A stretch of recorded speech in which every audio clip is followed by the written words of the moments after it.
Kevin was living in a suburban neighborhood in Texas and had just finished watching a movie. It was around midnight when he heard a knock at his front door. Initially, he thought it might be a neighbor or a late-night visitor, but something felt off.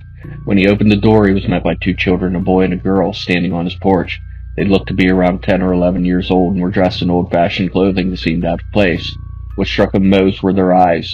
They were completely black, with no whites or irises. Kevin felt an overwhelming sense of dread wash over him as he stared into their soulless eyes. The children asked if they could come inside, claiming they needed help. Kevin felt an intense urge to let them in, but he hesitated. Something was wrong. He asked them where their parents were, but they didn't provide clear answers. Instead, they just repeated their request to come inside, their tone becoming more insistent. Feeling increasingly alarmed, Kevin decided to close the door, telling them he couldn't help. The children's demeanor shifted. They looked more aggressive, their expressions darkening as they demanded entry in a more forceful tone. After slamming the door shut, Kevin felt a wave of fear and confusion. He locked the door and moved away from it, peering out the window.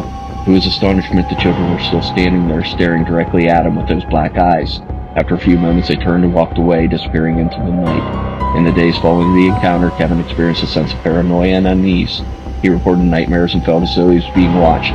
He later shared his story online, sparking interest and discussions about BEKs and similar encounters.